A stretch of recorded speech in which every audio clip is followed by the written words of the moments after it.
오늘 은혜 받을 하나님 말씀은 구약성경 룻기 1장 6절부터 14절까지입니다.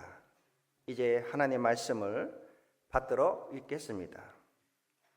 그 여인이 모압 지방에서 여호와께서 자기 백성을 돌보시사 그들에게 양식을 주셨다 함을 듣고 이에 두 며느리와 함께 일어나 모압 지방에서 돌아오려 하여 있던 곳에서 나오고 두 며느리도 그와 함께하여 유다 땅으로 돌아오려고 길을 가다가 나오미가 두 며느리에게 이르되 너희는 각기 너희 어머니의 집으로 돌아가라. 너희가 죽은 자들과 나를 선대한 것 같이 여호와께서 너희를 선대하시기를 원하며 여호와께서 너희에게 허락하사 각기 남편의 집에서 위로를 받게 하시기를 원하노라 하고 그들에게 입맞춤에 그들이 소리를 높여 울며 나오미에게 이르되 아니니이다. 우리는 어머니와 함께 어머니의 백성에게로 돌아가겠나이다 하는지라. 나오미가 이르되 내 딸들아 돌아가라. 너희가 어찌 나와 함께 가려느냐. 내 태중에 너희의 남편된 아들들이 아직 있느냐. 내 딸들아 되돌아가라. 나는 늙었으니 남편을 두지 못할지라.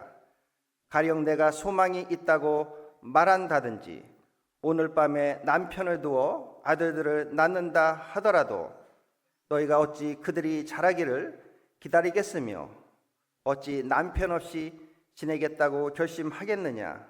내 딸들아 그렇지 아니하리라. 여호와의 손이 나를 치셨으므로 나는 너희로 말미암아 더욱 마음이 아프도다 하매 그들이 소리를 높여 다시 울더니 오르바는 그의 시어머니에게 입맞추되 룻은 그를 붙쫓았더라. 아멘. 네, 이 톨스토이 민화에 이런 이야기가 있습니다. 어느 작은 시골 마을에서 태어난 3형제가 청년의 나이가 되어서 고향을 떠나 도시로 나가서 살기로 결심을 했습니다. 3형제는 함께 마을길을 따라 나오다가 세 갈래의 갈림길을 만났습니다. 어느 길로 갈까 한참 동안 망설이던 세 형제는 각자 다른 길로 가기로 했습니다. 첫째는 오른쪽 길로, 둘째는 가운데 길로, 셋째는 왼쪽 길을 택해서 각자의 길로 떠났습니다. 오랜 세월이 흘렀습니다. 어느 도시 한 강도 사건이 일어났습니다. 강도가 가게에 침입하여 주인을 해치고 돈과 물건을 도둑질한 것입니다.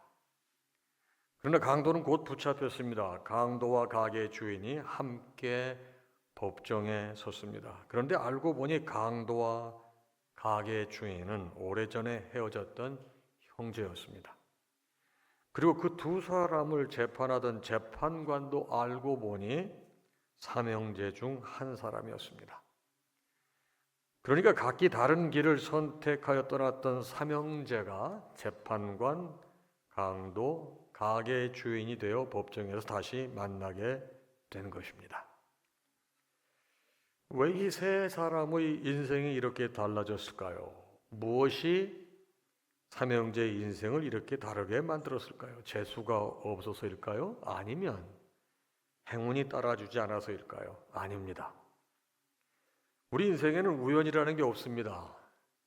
인생의 모든 것은 선택의 결과죠. 그래서 선택이 중요한 것입니다. 사실 우리 인생은 선택의 연속 아닙니까? 그래서 어느 분은 우리 인생을 B2D라고 주장하기도 합니다.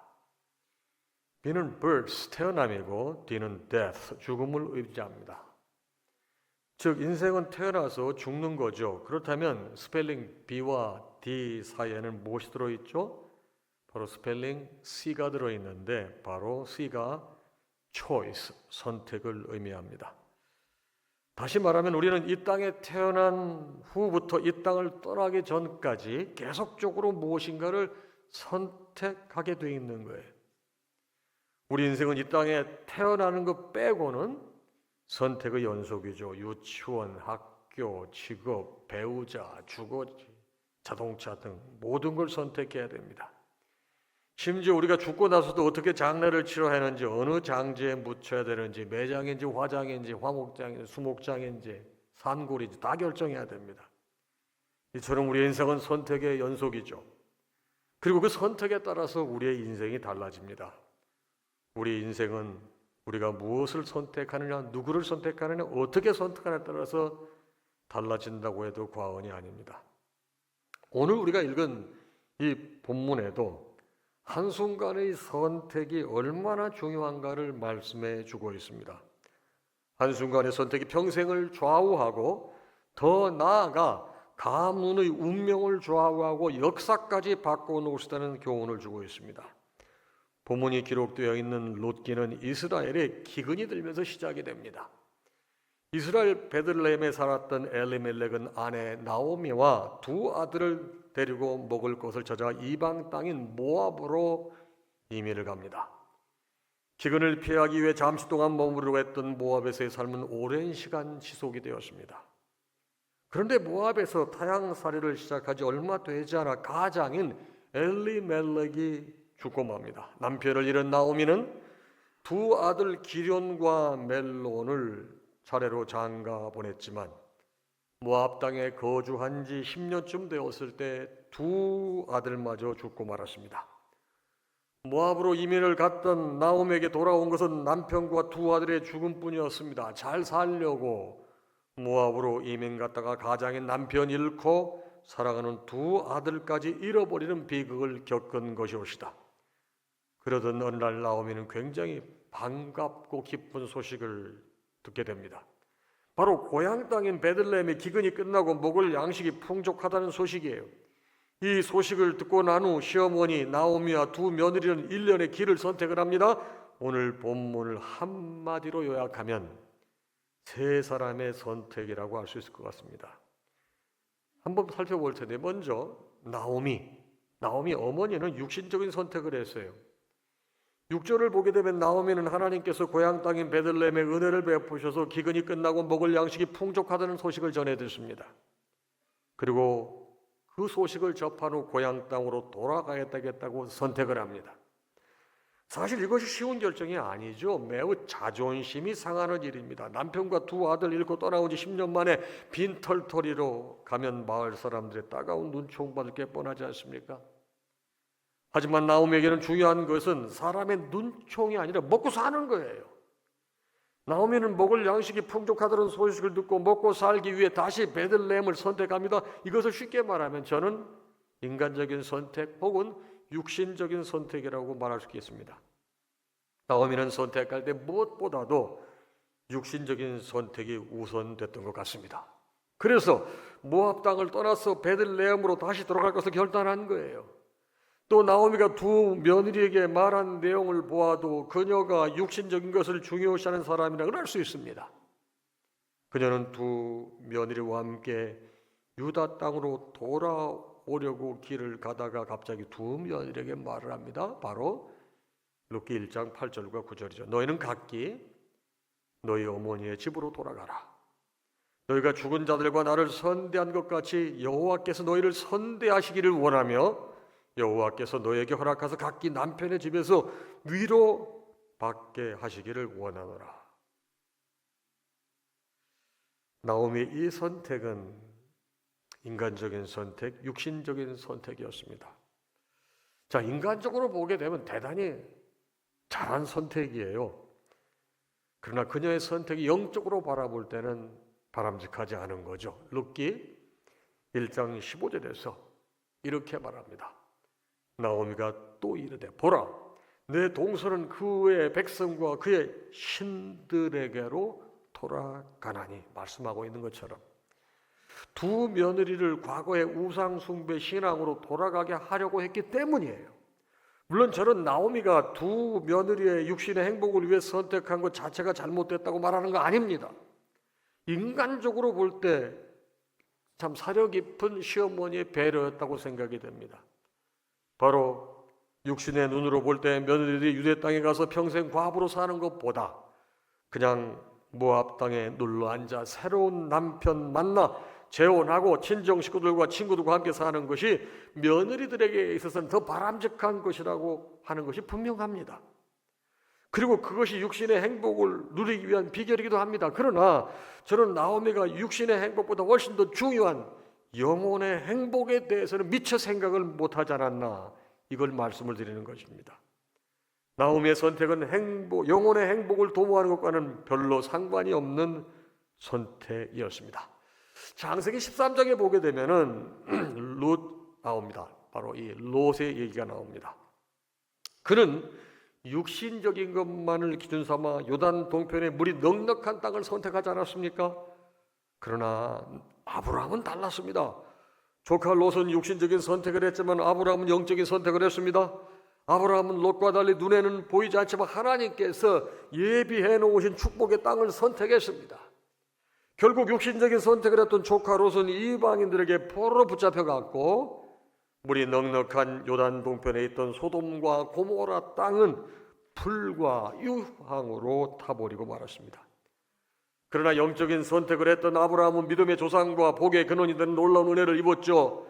선택을 할 때 아브라함의 조카 롯처럼 눈에 보이는 육신적인 것이 우선되면 곤란하고요, 아브라함처럼 영적인 것이 우선이 되어야 되는 겁니다.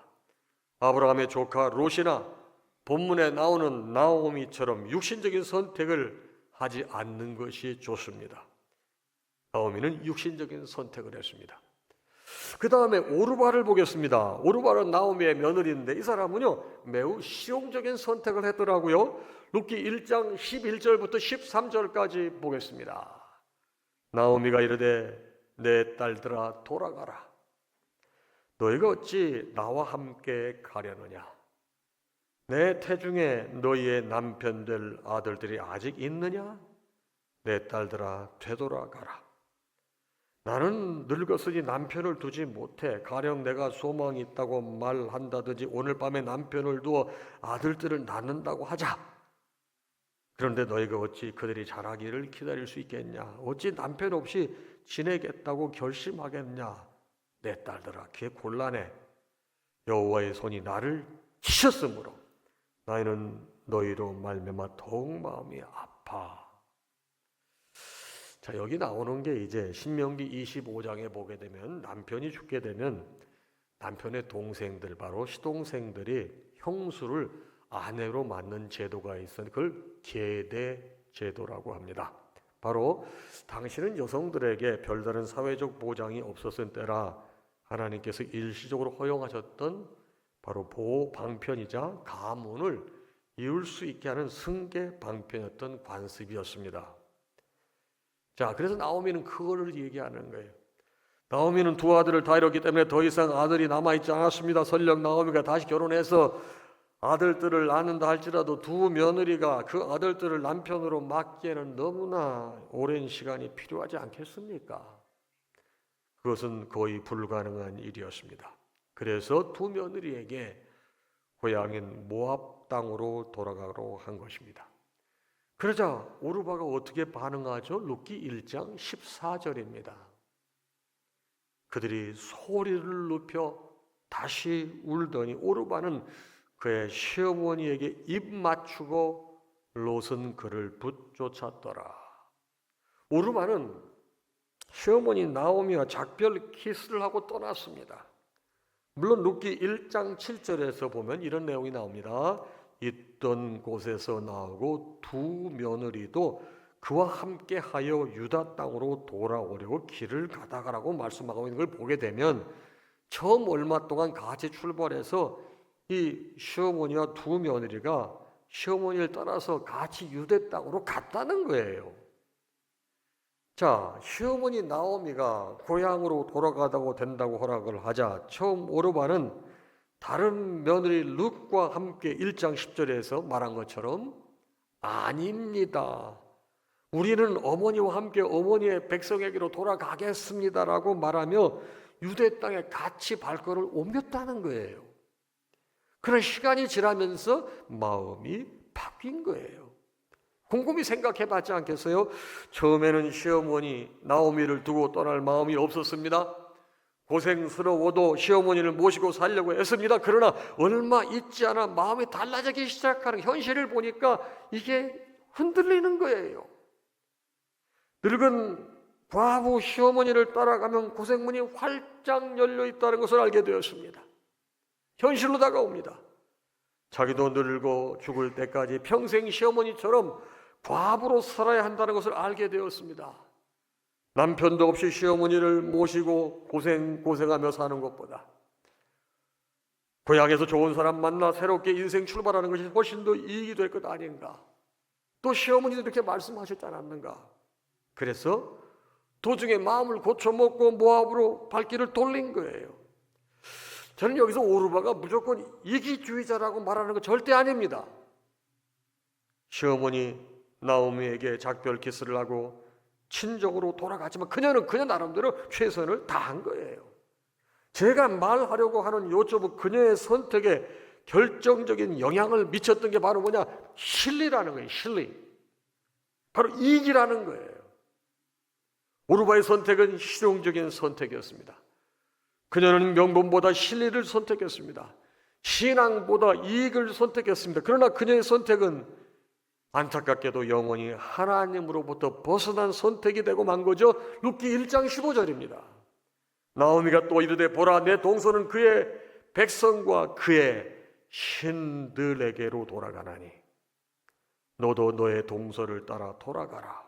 이 말씀은 오르바가 단순히 그의 시어머니 품을 떠난 것이 아니고 여호와 하나님을 떠나 모압 사람을 섬기는 그모스나 바알 부올신을 섬기는 우상의 땅으로 돌아간 것을 의미하는 겁니다. 마지막 룻은 육신적인 선택도 아니고 실용적인 선택도 아니고 바로 신앙적 선택을 합니다. 사실 시어머니를 따라가면 남은 인생 시집살이 계속해야죠.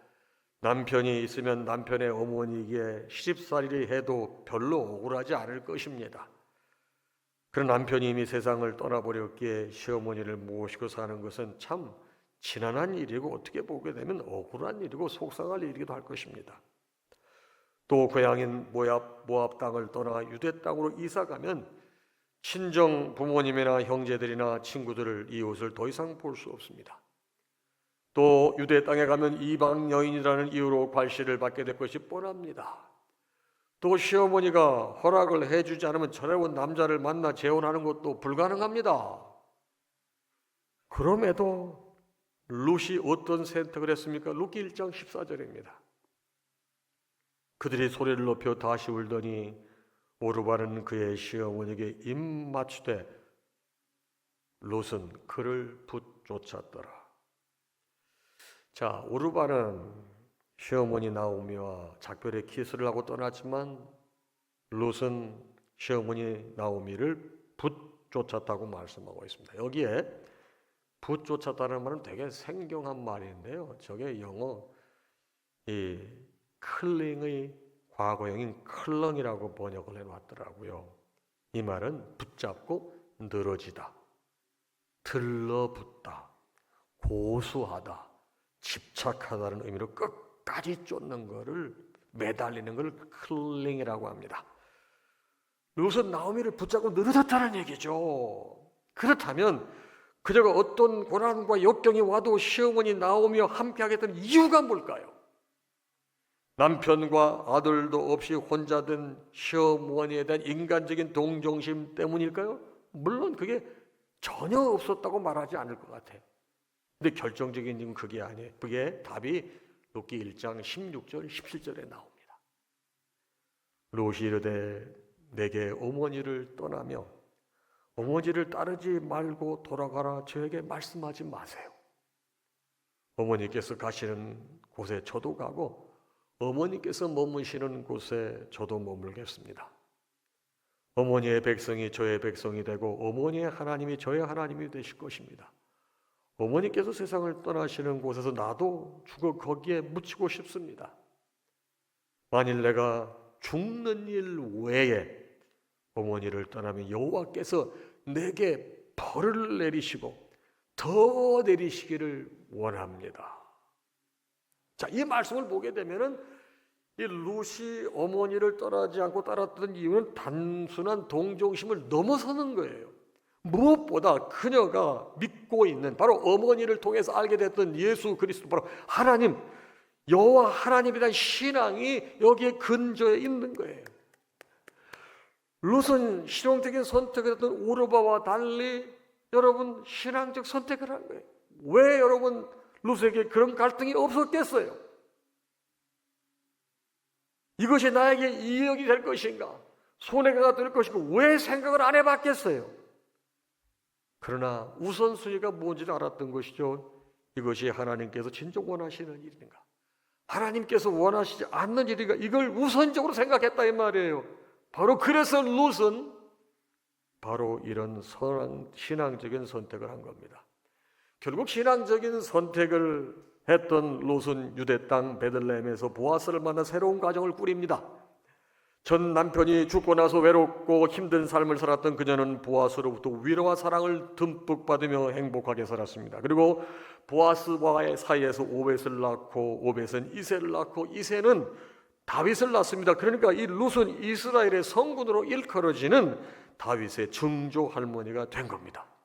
그런데 이러한 복보다 더 귀한 복은 그녀의 이름이 아브라함과 다윗의 족보에 오르고 구세주가 되시는 예수 그리스도의 조상이 되는 복을 받는 거예요. 이것이 다 어떠한 고난과 어려움도 감수하고 신앙적인 선택을 한 바로 결과out이다. 실용주의가 판을 치는 이 시대의 룻의 이야기는 우리에게 큰 도전을 주고 있습니다. 대통령이나 정치인들이나 외교가들이 실용주의를 부르짖고 있습니다. 명분도 좋지만 이익이 되지 않으면 빨리 발을 빼야 한다고 주장을 합니다. 사업가들은 반드시 이익을 내야 한다고 주장하고 이익을 내기 위해서라면 물불을 가리지 않고 모든 수단과 방법을 동원합니다. 이 실용주의가 판을 치다 보니 사람을 사귈 때도 먼저 이익을 생각합니다. 이익이 되면 사귀고 그렇지 않으면 아예 멀리합니다. 나에게 도움이 될 것 같으면 만나고 손해 볼 것 같으면 멀리합니다. 이 실용주의와 이기주의가 때때로 기독교의 최대 적이 될 수 있다는 사실을 아십니까? 실용주의자들은 다른 사람이 물에 빠졌든지 강도를 만났든지 별 상관하지 않는 것 같습니다. 실용주의자들은 지옥으로 향하는 사람들 별로 신경 쓰지 않는 것 같습니다. 우리 교회만 부흥하면 된다고 생각합니다. 이러한 생각이 어떻게 보게 되면 오르바의 생각과 유사합니다. 오르바는 실용적인 생각을 했습니다. 그러나 룻은 달랐어요. 룻은 실용적 생각을 넘어섰습니다. 그녀는 하나님께서 기뻐하시는 일이라면 손해도 감수한 거예요. 오르바와 같이 실용자가 될 것이냐, 룻과 같이 신앙의 사람이 될 것이냐, 우리는 선택을 해야 됩니다. 나에게 이익이 되느냐 생각하기보다 하나님이 기뻐하시는 일인가를 먼저 생각할 때 그 일의 결과를 하나님께서 책임져 주시는 것입니다. 오늘 주신 말씀 생각하면서 찬송 620장 찬양하겠습니다. 찬양 이후 이사장님 축도해 주시겠습니다.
우리 주님 예수 그리스도의 크신 은혜와 하나님 아버지의 무한하신 사랑하심과 성령님의 감동, 감화, 교통, 역사, 충만하심이 오늘 주신 말씀을 받고 믿음으로 결단하고 세상에 발을 내딛는 살아가는 당신의 모든 자녀와 그 가정 위에 이제로부터 영원토록 함께 있을지어다.